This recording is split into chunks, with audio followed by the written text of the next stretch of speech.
How do you find out the truth? I'm going to tell you how I go about it as an academic researcher. Let's take a look.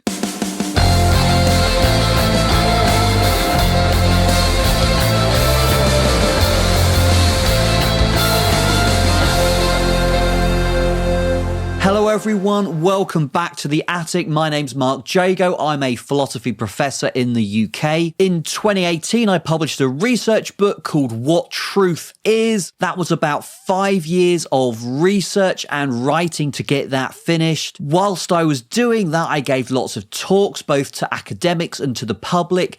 And the question I got asked probably the most is, how do I find out what's true? How do I tell whether something is truth or falsity? And let me be upfront about this, I'm not going to have some magic recipe because it's often really hard to get to the truth. But I've been an academic researcher for getting on 20 years, so I've picked up lots of tips and strategies, things that work and things that don't work, and I want to share these with you today. So if you're finding this material useful, do me a favor, give this video a thumbs up, leave me a comment below, hit the subscribe button and hit the bell icon to get notifications. Okay, so the first thing to say is there is no one-size-fits-all foolproof method for finding out the truth. I mean, that's pretty obvious if you think about it, because there are people out there who are trying to mislead you about whatever.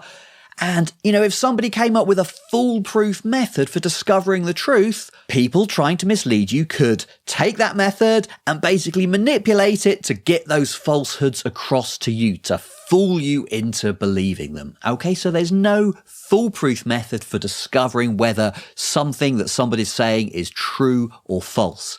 That said, there are a lot of tried and tested techniques for basically giving yourself a higher degree of confidence that what somebody's saying is going to be true or false or reliable or unreliable. Often, we can just take things at face value and trust what the guy's saying.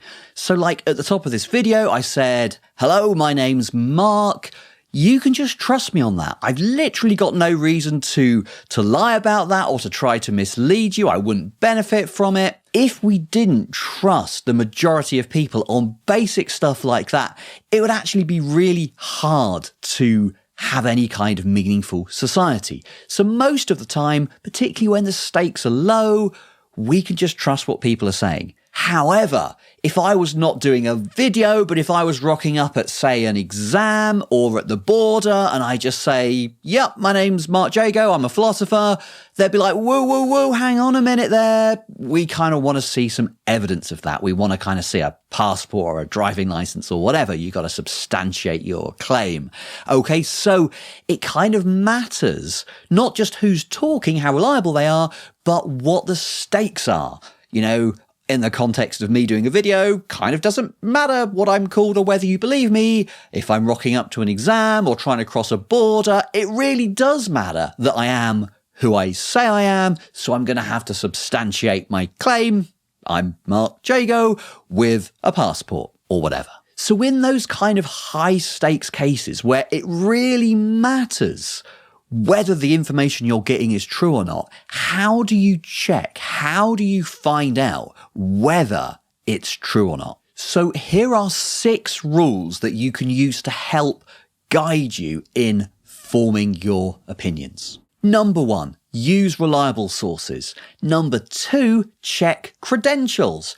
And number 3, check the references. Number 4, think about who benefits. Number 5, check the affiliation or the allegiance of the person who's making the claim. Number 6, approach your investigation with an open mind. Okay, so let me go through each one of those in turn. Number 1, we want to use reliable sources. Okay, it's obvious why this is a good thing. Reliable sources are more likely to give you reliable, true information than sources which just spout out misinformation on a daily basis. Obviously, you should use reliable sources. The question is, how do you check whether a source is reliable or not? Well, this is partly about trust and it's partly about doing your homework. homework. So if you have good reason to believe, like from past investigation or whatever, that this particular source is reliable on the particular subject matter under investigation, then you've got good reason to think that they're reliable now. But how do you do that first step of initially working out or convincing yourself whether a source is reliable or not? So here we might be talking about an individual person telling you something, or a newspaper or a journal or whatever. Well, here's where rule number 2 comes in. Check the credentials. So if it's a person we're talking about and they're talking about some particular matter, what are their credentials for pronouncing on that matter? So, right now you might be interested in information about public health and someone's saying something that relates to that. Okay, what are their credentials for talking about that? Are they a doctor?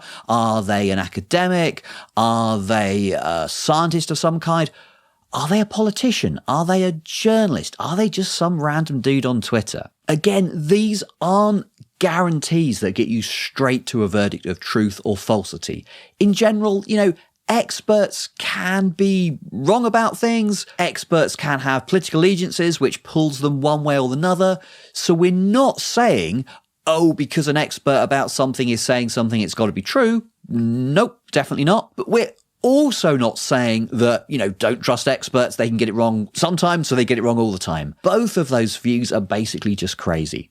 What I'm saying is, if somebody is an expert on a particular topic and you can verify that they're an expert on that particular topic, like if they're an academic, you can check they've got an academic webpage and publications on a related material. If they're a doctor, you can check that. Then you've got good reason to trust them. If you have a bunch of experts all agreeing on a certain thing, like independently, then that gives you more reason to trust that conglomerate view. In cases where you have experts disagreeing, then you have reason to kind of suspend your judgment and think, okay, there's arguments on both sides. But if you've got a lot of trusted experts going one way and maybe one or two going the other, then you should apportion your beliefs kind of accordingly. Good example of that, you can always find some scientist or other who wants to deny some of the evidence about climate change, but pretty much every scientific expert out there whose expertise is on climate change says, yep, climate change is real. Yep, it's man-made. Yep, it's going to be really bad. And yep, we got to do stuff quickly. So if you are apportioning your beliefs based on expert opinion, that's where your credence should go. Rule number 3, check the references. What do I mean by that? Okay, so suppose you read a newspaper article and there are some claims in there and there are some numbers to back it up or whatever. Are we going to just trust those numbers? Well, it kind of depends, doesn't it? If we're already pretty sure that this is a reliable venue of publication, then yeah, we might believe them. But if we're trying to be super careful, or if we're kind of already unsure whether the writer or the venue is to be trusted or not, what we can do is we can say, okay, where do those numbers come from? Okay, are they from some sort of scientific study? And if they are, does the writer link to it? They should do if they're trying to get to the truth.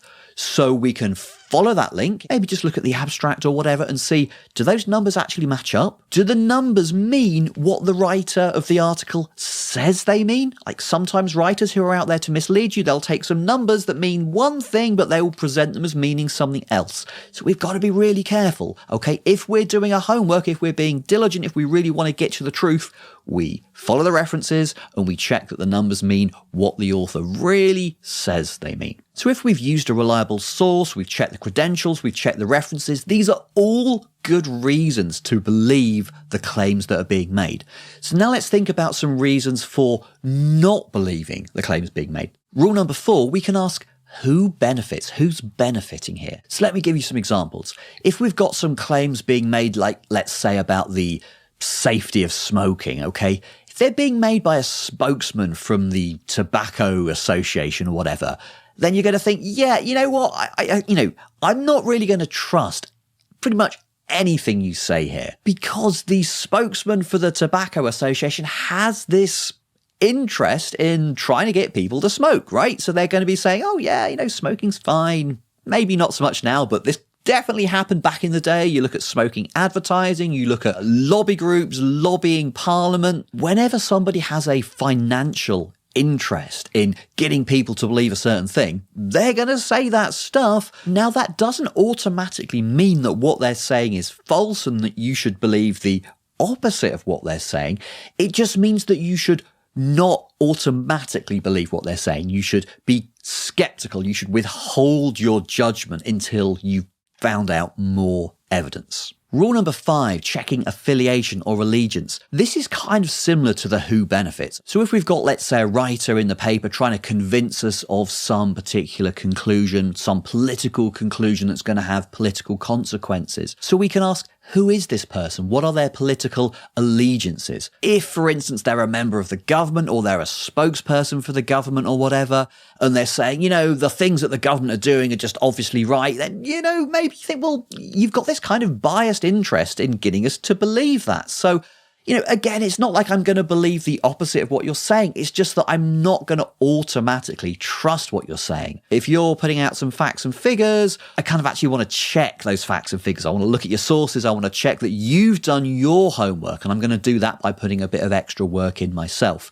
And until I've done that, I'm going to kind of remain skeptical about what you're saying. Now, this issue of who benefits and checking allegiance, it can get kind of complicated and it can kind of come into conflict with some of the earlier principles. So, for instance, there were academic studies done on, say, the safety of smoking that were funded by tobacco companies. And there you've kind of got things pulling in different directions, right? So you've got academic, peer-reviewed opinions saying this stuff's all good, but because it was funded by tobacco companies, you're kind of thinking, maybe they're not being 100% honest with the truth, or maybe the experiments were kind of leading in some ways or leaving out important information. They weren't wholly unbiased in the way that academic research should be. So even when you've got a bit of academic research led by experts, you can still ask the question, well, who is funding this? Who is going to benefit from putting this research out there? Okay, rule number 6, approaching your investigations with an open mind. And I said this is probably the most important one, because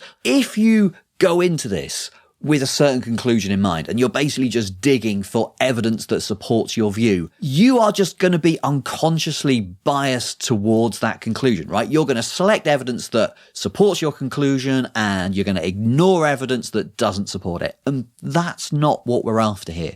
What we're trying to do is find the evidence that is out there. We're trying to find good, solid evidence and apportion our beliefs accordingly. Okay, so the evidence should come first, and then our beliefs kind of get fitted around those. Now, obviously, that's really hard to do. We can't just throw out all of our scientific and political and social beliefs every time we try and make up our mind. That's just completely impractical and probably psychologically impossible.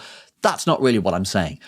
What I'm saying is, if we're kind of trying to work out a particular conclusion, like, I don't know, are vaccines safe or are vaccines effective, then we have to suspend our particular beliefs about that particular thing and things kind of related. Okay, so we go in with an open mind about that and we just look at what the evidence says. Okay, so there are a bunch of heuristic rules that we can use, but how would you actually use them in practice? What do you actually do? What steps do you go through to try and put these into practice? So I'm going to walk you through how I actually put these principles into practice, show you how I did a bit of research, trying to find out some facts and numbers for some of these Attic philosophy videos. I'm going to do all of that in part 2. It feels like this video has got pretty long and involved already. So if you want to get straight onto that, click over to part 2 now. Thank you so much for watching this far. I really appreciate it. And look, I think this stuff is super important, not just for us as individuals in finding out the truth and having accurate beliefs, but also for trust in one another, for social cohesion, and all of that kind of good stuff. So thank you so much for watching. If you've enjoyed this so far, do me a favor, hit that thumbs up, leave me a comment below, subscribe to the channel if you haven't already, and hit the bell icon for notifications. I hope to see you back for part 2.